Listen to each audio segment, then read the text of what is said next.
Oba! Bom, então, hoje vai estar resolvendo essa questãozinha aqui de física. Na verdade, a gente vai estar usando ela como desculpa para aprender um pouco de física e também ficar mais inteligente, né? Bom, então, vamos ler a questão. Um plano inclinado B, esse plano aqui, de massa mzão e abertura θ, perfeitamente liso. Bom, ou seja, aqui não tem atrito, certo? Está em um plano horizontal. Bom, ele disse que o plano horizontal e também está inicialmente em repouso, ou seja, ele não disse se tem atrito ou não no plano horizontal, então a gente vai assumir que não, tá? Porque ele também não deu o coeficiente de atrito. Um bloco A de massa mzinho, esse bloco aqui, ele é mantido fixo nesse plano inclinado através de um agente externo. Então imagina que tem um cara aqui segurando esse bloco, para ele não cair, né?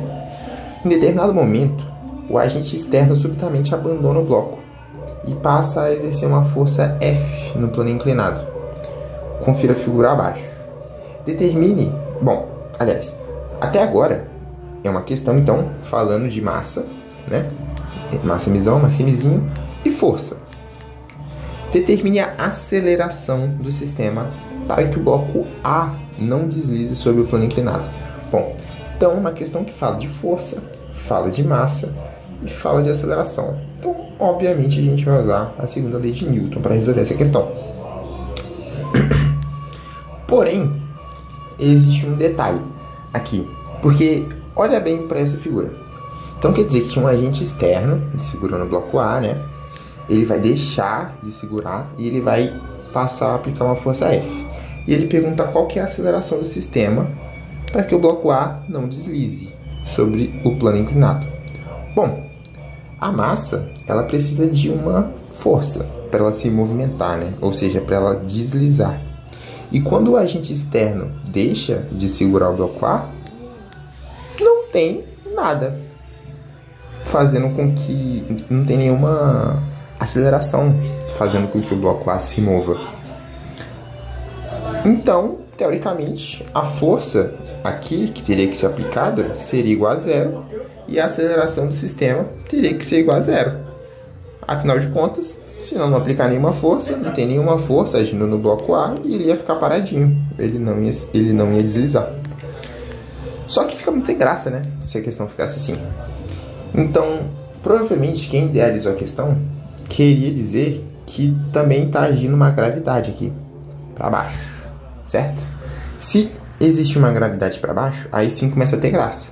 Porque a partir do momento que o agente externo deixar de agir no bloco A, ele vai querer cair. E para que ele não caia, ou seja, para que ele não deslize plano inclinado abaixo, esse sistema tem que ter uma aceleração para esquerda, né? Então vamos assumir que realmente existe essa gravidade aí. Bom, como eu já disse, a gente provavelmente vai usar massa vezes aceleração, né? Então vamos lá. Eu fiz um desenho aqui e a gente vai usar ele para fazer a questão. Então, primeira coisa, a gente quer que o bloco A ele não deslize sobre o plano inclinado. Então a gente tem que pegar essa informação física e tem que dar um jeito de traduzir essa informação física em uma informação matemática. A gente tem que dizer para as equações que o bloco A não vai deslizar sobre o plano inclinado. Como que a gente faz isso? Bom, a força F vai ser aplicada aqui e esse sistema ele vai para a esquerda, correto? Correto. Então o bloco A vai ter... Ah, tá. E obviamente o bloco B não vai ter uma aceleração vertical, né? Ou nenhuma aceleração desse tipo, senão ele ia sair flutuando. Então ele só vai ter uma aceleração horizontal. Vamos chamar essa aceleração de AB, por exemplo. O bloco A também vai ter uma aceleração. Vamos chamar essa aceleração de AA. Bom, para que o bloco A não deslize sobre o plano inclinado, esses dois blocos, eles precisam ter a mesma aceleração. Você concorda comigo? Se eles tiverem a mesma aceleração horizontal, eles vão se mover assim, ó. E se eles se moverem assim, repara que o bloco A não está deslizando sobre o bloco B, está parado, certo? Agora, por exemplo, se o bloco A for mais rápido, o bloco A vai andar isso daqui, enquanto o bloco B vai ter andado só isso aqui, né? Então, obviamente, o bloco A vai cair, né? E se, por outro lado, o bloco B for mais rápido, enquanto o bloco B tiver andado isso, o bloco A vai ter andado só isso. Então, ele vai ter subido, né? Vai deslizar para cima. Isso faz bastante sentido. Ou seja, para que o bloco A não deslize, não deslizar implica em que a aceleração do A seja igual à aceleração do B. A aceleração do A é igual à aceleração do B. Certo? Beleza, então a gente tem essa primeira equação. É assim que a gente diz para as equações, né? Isso aqui é uma equação matemática, a gente está dizendo matematicamente. A gente está traduzindo uma informação física numa informação matemática. Bom, agora vamos aplicar a segunda lei de Newton, né? Vamos aplicar bloco por bloco. Como a gente quer descobrir, no fim das contas, a aceleração do sistema, tanto faz descobrir a aceleração do A ou do B. Porque a aceleração do A vai ser a aceleração do B, que vai ser a aceleração do sistema, né? Então, vamos escolher um corpo aqui para começar a escrever as forças. Vamos escolher o corpo B. Então, a gente pega o corpo B e coloca aqui. Vamos estudar quais são as forças que estão agindo nele. Bom, a primeira força, mais fundamental de todas, é o peso. Então, tem um peso agindo aqui no corpo B. Massa vezes gravidade. Essa setinha aqui é só para indicar que a gravidade é um vetor. Também tem a força F, que ele disse, né? Sendo aplicada no bloco B. Então, esse bloco B, por estar sofrendo essa força F, ele vai querer ir para esquerda. Só que tem um bloco A aqui em cima dele, né? E esse bloco A, como ele está em repouso, ele vai querer continuar em repouso. Então, quando o bloco B tentar se mover para a esquerda, o bloco A vai tentar se manter onde ele está, que é aqui, né? E essa tentativa dele se manter onde ele está vai ser traduzida através de uma força, que vai ser uma força normal aqui, ó. Então, o bloco B vai sentir uma força normal aqui, certo? Do bloco A. Bom, como o movimento vai se dar no eixo X, né? Aliás, na horizontal, eu vou atribuir um eixo aqui paralelo à horizontal, que eu vou chamar de eixo X, beleza? E eu também vou atribuir um eixo vertical aqui, perpendicular ao eixo X, o eixo Y. Eu adotei para a esquerda porque o bloco vai para a esquerda. Então eu quero que minha aceleração fique positiva lá na frente, né? Bom, essa normal, ela tem uma componente horizontal e uma componente vertical, né? Então a gente tem que estudar qual que é esse ângulo aqui que a normal faz com a vertical. Qual que é esse ângulo aqui? Bom, descobrir ele não é muito difícil. A gente só continua essa linha pontilhada aqui, que é paralela ao eixo Y. E como ela é paralela ao eixo Y, ela é perpendicular ao eixo X. Então faz 90 graus com o solo. Como aqui é θ, aqui a gente sabe que é 90 menos θ, aqui também é 90 menos θ. A normal é perpendicular ao plano inclinado, que é 90, portanto, aqui é θ e esses dois triângulos são semelhantes. Então a gente provou que aquele ângulo ali é realmente θ. Agora a gente é capaz de escrever as equações. Um detalhe que eu tinha esquecido. Repara que o bloco B ele está sofrendo duas forças para baixo, né? Está sofrendo o peso e está sofrendo a normal, que também tem uma componente aqui apontando para baixo. Então o bloco B está empurrando o chão. Só que pela lei de ação e reação, o chão empurra o bloco B de volta. Então tem uma normal N' aqui. Bom, então a gente vai agora aplicar a segunda lei de Newton, né? F igual a ma, para os dois eixos. Vamos primeiro aplicar para o eixo X. Para o eixo X, a gente vai dizer que a força, que aponta para a esquerda, menos o N seno θ, que é essa componente aqui da normal, que aponta no sentido contrário do eixo X, que eu adotei, por isso que eu estou colocando esse sinal de menos, é igual a massa de B vezes a aceleração de B. Beleza? Essa é a primeira equação do eixo X. Vou chamar essa equação de equação 1. Eu até poderia escrever a equação no eixo y, só que eu estaria tendo uma equação a mais, só que também introduzindo uma nova variável, que é o n'. E eu não quero introduzir uma nova variável, então eu não vou escrever essa equação, certo? Bom, beleza. Então eu já tenho uma equação matemática, né? Lembrando que o meu objetivo é descobrir a aceleração. Eu tenho a massa, é um dado. Eu posso até considerar que a força é um dado, só que eu não tenho a normal. Então, para descobrir a normal, eu vou estudar agora o outro corpo que falta, que é o corpo A, certo? Então, agora eu vou pegar esse bloco A aqui, colocar aqui embaixo e fazer o mesmo processo que eu fiz para o bloco B. Abre o bloco A, coloca o peso, mg, coloca normal,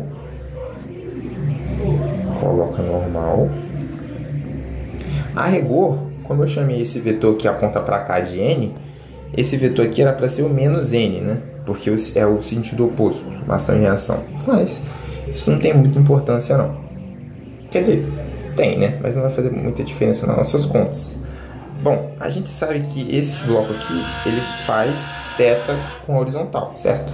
Então a gente teria que descobrir qual que é o ângulo que a normal faz com a vertical.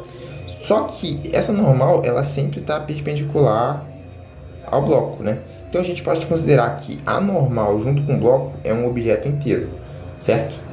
E se eles estivessem retos assim, o ângulo ia ser zero, né? Com a vertical. Só que eu peguei essa base aqui e girei ela θ, certo? Então é óbvio que esse ângulo aqui também vai ser θ, né? Porque o objeto inteiro girou no sentido anti-horário, um ângulo de θ. Então, esse é o argumento que a gente vai usar para dizer que aquele ângulo ali é o ângulo θ. E agora a gente pode também fazer a mesma coisa. Vamos escrever a equação do eixo x, que é n seno θ igual a mzinho vezes a aceleração A. Só que, como a gente disse, a aceleração B, a aceleração de A é igual à aceleração de B. Então, a gente vai chamar essa aceleração de A apenas e tentar descobrir ela. Bom, aqui apareceu um n seno, e aqui eu descobri o n seno em função de A. Então, se eu chamar essa equação aqui de equação 2, só pegar a equação 2 e colocar na 1, né? Então, 2 em 1. A gente vai ter, olhando ali para a equação 1, vai ser F menos MA é igual a Mzão A. Então, a gente vai igualar aqui. Vai ter que F é igual a Mzão mais Mzinho A, colocando o A em evidência, né? Só que, olha para essa equação. Ela é a segunda lei de Newton, né? Força é igual a massa vezes a aceleração. Só que a massa é como se fosse a soma das massas. Essa equação faz sentido para a situação que a gente está analisando? Cara, ela faz total sentido, né? Por quê? Porque se os blocos não se movem entre si, né? Se o bloco A não desliza, essa força, ela não sabe que o bloco A e o bloco B são dois blocos diferentes. Ela só está empurrando. Então, vai ser como se tivesse um grande bloco, esse bloco vermelho aqui, desculpa, esse bloco vermelho aqui sendo empurrado pela força F. E esse bloco vermelho tem quanto de massa? Mzão mais Mzinho. Então, essa equação aqui, ela faz muito sentido. E ela poderia ser deduzida já de maneira direta, se a gente tivesse um pouco mais de familiaridade, né? um pouco mais de molho na matéria. Mas, enfim, a rigor, se a gente considerar o F como sendo um dado, a questão acabou. Então, aqui a gente vai ter que a aceleração é igual a força dividido pela soma das massas. Só que, e se a força não for um dado? Né? Se a força não for um dado, eu acho que é o que quem idealizou a questão queria que a gente fizesse. A gente teria que trabalhar com mais uma equação. Então, a gente vai tentar deixar essa aceleração em função da gravidade, que a gente já inventou, né? Porque não tinha antes. Mas, enfim, a gente teria que usar mais uma equação, que é a equação do eixo Y aqui. E por que a gente é capaz de usar essa equação? Porque, como o bloco A não desliza, significa que ele não se move verticalmente, né? Você concorda comigo? Você lembra de que eu coloquei a cunha aqui, coloquei o bloquinho aqui e eles se moveriam assim. Então repara que o bloco A, ele não muda sua posição no eixo Y, a não ser pela minha tremedeira aqui, enfim, né? Mas, pois é. Então a aceleração é zero. Logo, eu posso escrever a seguinte equação: n cosseno θ menos mg é igual a mzinho vezes zero. A aceleração é zero, né? Então, isso aqui fica zero. Então, a gente tem que o n é igual a mg dividido por cosseno θ. Certo? Vou chamar essa equação aqui de equação 3. Beleza? Equação 3. Então, se eu chamar esse resultado aqui de resultado 4, a gente quer a aceleração, né? Então, a gente pode colocar o resultado 4 e o resultado 3 na equação 1 e achar a aceleração. Então, 3 e 4 em 1, o que a gente vai ter? A gente, em vez de escrever o F, a gente escreve isso aqui, mzão mais mzinho vezes A. Então vai ficar mzão mais mzinho vezes A, certo? Menos, em vez de escrever a normal, a gente escreve isso daqui, que vem da equação 3. Então, a equação 4 está sendo responsável por eliminar o F. A equação 3 está sendo responsável por eliminar a normal, né? Então, mg sobre cosseno θ. Só que essa normal estava sendo multiplicada por um seno. Então, escreve esse seno de θ aqui. Isso aqui tudo está se igualando a mzão vezes A. Certo? Então, continuando as contas, faz a distributiva aqui. Mzão vezes A mais mzinho vezes A menos mg. Seno sobre cosseno é tangente, né? Então, tangente de θ. Isso aqui é igual a mzão vezes A. Tem mzão vezes A dos dois lados, então subtrai os dois lados da equação. Subtrai mzão A dos dois lados da equação, vai ficar mzinho A igual a mzinho G tangente θ. Agora a gente divide os dois lados da equação por mzinho. E a gente pode fazer isso porque a gente sabe que mzinho não é zero, até porque se fosse, né, esse bloco A é um bloco mágico sem massa, né? Então, a gente chega no seguinte resultado, que a aceleração tal que faz com que a aceleração do sistema que faz com que o bloco Azinho não deslize é essa daqui. E é muito bom adquirir o costume, como a gente fez quando a gente chegou nessa equação, de ver se um resultado ou uma equação faz sentido fisicamente. Então, olha para essa equação aqui e vê. Bom, o que aconteceria se o θ fosse, por exemplo, 90, né? Ou seja, se essa cunha fosse uma parede, né? Se o bloco tivesse assim, qual teria que ser a aceleração do sistema? Bom, se o θ for perto de 90, a aceleração teria que ser infinita, né? Realmente, né? Para esse cara não cair sem ter atrito aqui, a aceleração desse cara tem que ser infinita. Agora, e se o θ fosse zero? Se o θ fosse zero, é como se o bloco A tivesse paradinho aqui, né? E não precisa de ter nenhuma aceleração para ele não deslizar, é só ele ficar parado. E realmente, tangente de zero é igual a zero. E faz todo sentido essa equação aqui. Então, é isso. Espero que você tenha saído desse vídeo, dessa resolução, tenha usado essa questão como desculpa para ficar um pouco mais inteligente. Até a próxima.